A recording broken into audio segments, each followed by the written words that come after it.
Share chat, Zepto, PB Fintech, Fi Money और बैंक साथी जैसी companies को डिजिटली ग्रोथ करने में मदद करने वाली कंपनी 8 काउंटी मीडिया इंडिया लिमिटेड अपना आईपीओ लेकर इंडियन स्टॉक मार्केट में आ रही है। जानेंगे कंपनी की पूरी प्रोफाइल, फिर जानेंगे आईपीओ डिटेल्स और जानेंगे फाइनेंशियल्स, फिर वैल्यूएशन जानेंगे और जानेंगे कि आईपीओ से आने वाले पैसे का उपयोग कंपनी कहाँ करने वाली है। साथ ही साथ जानेंगे कि इस कंपनी के क्या कोई कॉम्पिटिटर है और अगर है तो उन कॉम्पिटिटर के सामने इस कंपनी की वैल्यूएशन कैसी है, और ग्रे मार्केट प्रीमियम जानेंगे और फिर अंत में जानेंगे कि इस आईपीओ में निवेश करना चाहिए या अभी दूर रहना चाहिए। तो दोस्तों, अगर आप आईपीओ इन्वेस्टिंग में इंटरेस्टेड है तो ये वीडियो आपके काफी काम का हो सकता है, तो इस वीडियो को अंत तक जरूर देखें। अगर पुराने यूजर है और अभी तक चैनल सब्सक्राइब नहीं किया तो चैनल जरूर सब्सक्राइब कर लीजिएगा, और अगर हमारे चैनल पर नए हैं तो भी आप चैनल सब्सक्राइब कर लीजिएगा। नमस्कार दोस्तों, मेरा नाम राजेंद्र सिंह गोड़ है और आपने देखना शुरू कर दिया है SMBI फाइनेंशियल का यूट्यूब चैनल, जहां हम हमेशा स्टॉक मार्केट से रिलेटेड खबरों पर बात करते हैं, साथ ही साथ आईपीओ का पूरा विश्लेषण करते हैं। आज इस कड़ी में हम जो कंपनी लेके आए हैं उसका नाम है 8 काउंटी मीडिया इंडिया लिमिटेड।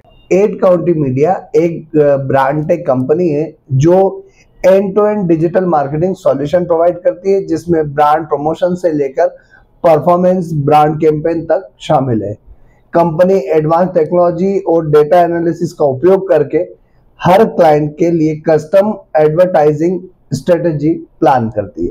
इस कंपनी के अगर हम प्रोडक्ट प्रोफाइल की बात करें तो programmatic advertising, SEO, social media marketing, pay per click, cost per acquisition, cost per sale, cost per lead. इसके अलावा company website, mobile app, user acquisition के लिए मार्केट रिसर्च भी करने का काम करती है। इस कंपनी की अगर हम क्लाइंट पोर्टफोलियो की बात करें तो शेयर चैट, जेप्टो, एफआई मनी, पीबी फिनटेक, बैंक साथी, MUV, इन ब्रांड्स के लिए यूजर ग्रोथ और ब्रांड विजिबिलिटी बढ़ाने का काम ये कंपनी कर चुकी है। अगर इसका वर्किंग एरिया की बात करें तो इस कंपनी का काम जो है इंटरनेशनल लेवल तक फैला हुआ है। 8 काउंटी मीडिया लगभग 47 कंट्रीज में अपने कस्टमर्स को सर्विसेज प्रोवाइड करती है। इनका फोकस जो है टेक्नोलॉजी, रिसर्च और डेटा एनालिसिस के जरिए ग्लोबल ब्रांड्स की मदद करना है। इस कंपनी का अगर हम रेवेन्यू ब्रेकअप देखें तो 70% से अधिक रेवेन्यू इसके परफॉर्मेंस मार्केटिंग से आती है, जैसे CPA, CPL, CPI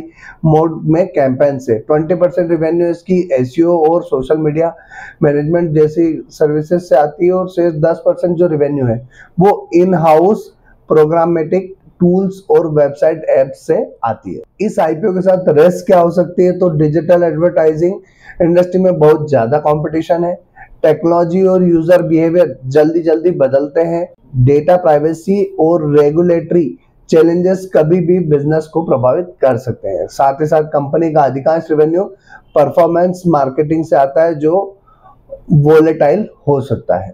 अब इस कंपनी की अगर हम स्ट्रेंथ की बात करें तो कंपनी का ग्लोबल कस्टमर बेस है, 47 से ज्यादा कंट्रीज में काम करती है, कस्टमाइज एंड सॉल्यूशंस, टेक्नोलॉजी और रिसर्च पर फोकस है।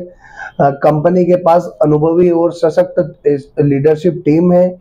इन हाउस प्रोडक्ट जैसे बिट काउंटी जैसे बाकी कंपनियों से अलग बनाते हैं, और साथ ही साथ डिजिटल मार्केटिंग इंडस्ट्री में भविष्य में काफी ग्रोथ देखने को मिल सकती है। अब एक बार हम इस कंपनी के आईपीओ डिटेल की बात कर लेते हैं। तो 27 जून के दिन आईपीओ ओपन हो चुका है, 1 जुलाई के दिन बंद हो जाएगा। 10 रुपए फेस वैल्यू वाला शेयर है, 80 रुपए से 85 रुपए का प्राइस बैंड होने वाला है। इश्यू साइज की बात किया 50.69 करोड़ का आईपीओ साइज है, जो कि पूरा का पूरा फ्रेश इशू होने वाला है। बुक बिल्ड इशू टाइप है, BSE का SME आईपीओ है। अब हम अगर एक लॉट में मिनिमम इन्वेस्टमेंट की बात करें तो रिटेल का मिनिमम और मैक्सिमम सेम रहने वाला है, जहां आपको 1600 शेयर के लिए अप्लाई करना होगा 1,36,000 रुपए के लिए। स्मॉल HNI का अगर मिनिमम इन्वेस्टमेंट की बात करें तो आपको 2 लॉट के लिए अप्लाई करना होगा 3200 शेयर के लिए 2,72,000 रुपए के लिए। अब इस कंपनी के हम फाइनेंशियल्स की बात करें तो कंपनी ने मार्च 23 से लेकर मार्च 25 तक के अपने फाइनेंशियल शो किए। मार्च 23 में असेट्स की बात की जाए तो 26.84 करोड़ का असेट्स मार्च 23 का था, 29.51 मार्च 24, 47.92 मार्च 25। वही रेवेन्यू की बात किया 53.64 करोड़ का रेवेन्यू मार्च 23 का, 43.24 करोड़ का मार्च 24 का, 69.58 करोड़ का मार्च 25 का रेवेन्यू है। प्रॉफिट आफ्टर टैक्स की बात करूं 7.64 करोड़ का मार्च 23, 8.28 करोड़ का मार्च 24, 13.75 करोड़ का मार्च 25 का कंपनी का प्रॉफिट है। अब EBITDA की बात की जाए तो 10.40 करोड़ का मार्च 23, 10.80 करोड़ का मार्च 24 और 18.25 करोड़ का मार्च 25 का EBITDA है। नेटवर्थ की बात करें तो 11.92 करोड़ की मार्च 23, 20.27 करोड़ की मार्च 24 और 37.90 करोड़ की मार्च 25 के इनकी नेटवर्थ है। रिजर्व्स की बात करें तो 11.91 करोड़ के मार्च 23, 20.26 करोड़ के मार्च 24, 21.36 करोड़ के मार्च 25 के इनके रिजर्व्स एंड सरप्लस है। अब बोरोइंग की अगर बात करें तो 0.29 करोड़ की बोरोइंग इनकी मार्च 23 की थी, उसके बाद इन्होंने कोई भी बोरोइंग नहीं कर रखी। अब बात आती है कि इस आईपीओ के वैल्यूएशंस महंगी है सस्ती, तो वो भी एक बार हम देख लेते हैं। तो आरओई कंपनी का 47.28% है, आरओसी 47.27% है, रिटर्न ऑन नेटवर्थ 47.28% है, पेट मार्जिन 19.96% है, एबिटा मार्जिन 26.49% है, प्राइस टू बुक वैल्यू 3.71 का है, ईपीएस 6.11 का है और पी रेशियो 13.91 का। मतलब कंपनी के फाइनेंशियल्स काफी अच्छे लग रहे हैं और वैल्यूएशंस जबरदस्त दिख रही है। अब एक बार हम इस कंपनी को इसके कॉम्पिटिटर के साथ कंपेयर करके भी देख लेते हैं। अब एक बार हम इस कंपनी को इसके कॉम्पिटिटर के साथ कंपेयर करके देख लेते हैं, जहां कंपनी के एफएल इंडिया और डेप्स एडवर्टाइजिंग जैसे कॉम्पिटिटर्स मार्केट में ऑलरेडी लिस्टेड है। अब यहाँ अगर हम ईपीएस की बात करें तो 8.37 का ईपीएस जो है 8 काउंटी का है, वहीं अगर एफएल का बात करें तो 8.24 का है, डेप्स एडवर्टाइजिंग की बात करें तो 2.29 का। तो ईपीएस के मामले में जो है 8 काउंटी मीडिया काफी अच्छा परफॉर्म कर रही है। वहीं अगर पीई रेशियो की बात की जाए तो 13.91 का पी जो है 8 काउंटी का है, एफएल का 65.26 का है, डेप्स का 9.83 का।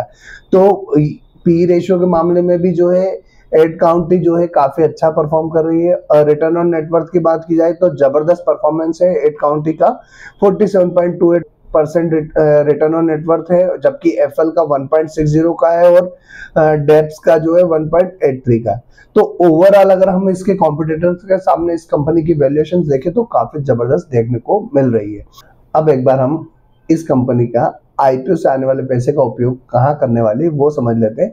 To meet out the capital expenditure requirement of the company, उसमें 140 मिलियन का उपयोग करने वाले हैं। To meet out the working capital requirement of the company, जिसमें 250 मिलियन का उपयोग करने वाले हैं। To meet out the expenses for undefined acquisition of the company and general corporate purpose के लिए कुछ पैसों का उपयोग करेंगे। और to meet out the issue expenses, इस आईपीओ को लाने में जो एक्सपेंसेस होंगे ये भी आईपीओ से आने वाले पैसे का उपयोग किया जाएगा। ओवरऑल दोस्तों अब बात आती है इस आईपीओ में निवेश करना है नहीं करना है। तो उससे पहले अगर अभी तक चैनल सब्सक्राइब नहीं किया या आप चैनल पर नए हैं और वीडियो देख रहे हैं तो चैनल जरूर सब्सक्राइब कर लीजिएगा। साथ ही साथ टेलीग्राम, इंस्टाग्राम, फेसबुक, ट्विटर सभी का लिंक डिस्क्रिप्शन में दे रखा है, जहां से आप हमें फॉलो करके लेटेस्ट अपडेट प्राप्त कर सकते हैं। साथ ही साथ डीमेट अकाउंट का लिंक डिस्क्रिप्शन में दे रखा है, जहां से आप अपना डीमेट अकाउंट ओपन करके अपनी फाइनेंशियल जर्नी स्टार्ट कर सकते हैं। अब 39% का इसका ग्रे मार्केट प्रीमियम है। अब बात करें अगर कंपनी के प्रोडक्ट पोर्टफोलियो की, काफी अच्छा है। क्लाइंट बेस की बात करें तो काफी बड़े बड़े नाम शामिल है, साथ ही साथ फाइनेंशियल अच्छे हैं, वैल्यूएशंस जबरदस्त है, कॉम्पिटिटर के सामने अच्छी वैल्यूएशंस पे आईपीओ लेके आ रहे हैं। तो ओवरऑल अगर हम देखें तो इस कंपनी के आईपीओ में निवेश किया जा सकता है। बट आपको निवेश करने से पहले खुद की रिसर्च करना है, अपने फाइनेंशियल एडवाइजर से कंसल्ट करना है, उसके बाद अपनी फाइनेंशियल कंडीशन देखना है कि आप इस आईपीओ में निवेश करने के बाद, क्योंकि आईपीओ इन्वेस्टिंग भी रिस्की है, अगर इन केस इस आईपीओ की लिस्टिंग दमदार नहीं होती तो आप वो लॉस बेयर करने में कैपेबल हो या नहीं, उसके बाद ही आप इस आईपीओ में या किसी भी आईपीओ में निवेश करने का डिसीजन लीजिएगा। साथ ही साथ हमें कमेंट बॉक्स में कमेंट करके जरूर बताइएगा कि आपने इस आईपीओ में निवेश कर रहे हैं या नहीं कर रहे हैं और ये आईपीओ का एनालिसिस हमारा आपको कैसा लगा। दोस्तों आज के लिए इतना ही, अगले वीडियो में फिर मिलेंगे, तब तक के लिए जय हिंद।